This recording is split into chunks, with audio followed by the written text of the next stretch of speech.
जैसा कि आपको कल मैंने पाठ रहीम दास द्वारा लिखित दोहे आपको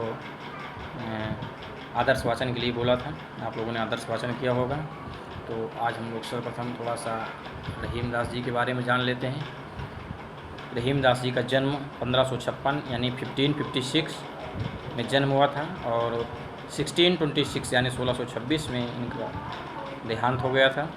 तो रहीम दास जी का जन्म लाहौर, जो अब पाकिस्तान में है, सन 1556 यानी 1556 में हुआ।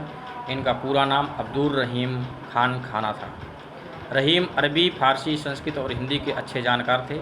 इनकी नीतिपरक उक्तियों पर संस्कृत कवियों की स्पष्ट छाप परिलक्षित होती, यानी स्पष्ट छाप परिलक्षित होती, यानी स्पष्ट दिखाई देता है कि इनमें संस्कृत भाषा कवियों का से इन्होंने कुछ ना कुछ जरूर लिया है।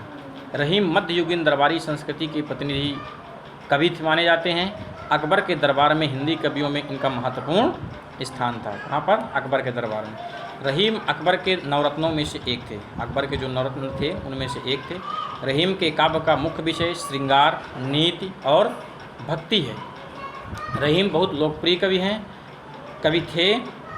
इनके दोहे सर्वसाधारण को आसानी से याद हो जाते हैं, यानी कि जो इन्होंने दोहे लिखे हैं, इनके दोहे बहुत ईजी हैं, बहुत ही आसान है और सरलता से याद भी हो जाते हैं। इनके नीतिपरक दोहे ज़्यादा प्रचलित हैं, जिनमें दैनिक जीवन के दृष्टांत देकर कवि ने उन्हें सहज, सरल और बोधगम्य बना दिया है। यानी दैनिक जीवन के दृष्टांत का मतलब है उदाहरण, एग्जाम्पल्स, यानी दैनिक जीवन के डेली रूटीन के एग्जाम्पल्स दे करके इन्होंने सहज और सरल, बोधगम्य बना दिया है। यानी बहुत ही सरलता से, बहुत ही इजली आपको समझ में आ जाएं, ऐसा इन्होंने उसको बना दिया है। रहीम को अवधी और ब्रज दोनों भाषाओं पर समान अधिकार था। इन्होंने अपने काव्य में प्रभावपूर्ण भाषा का प्रयोग किया।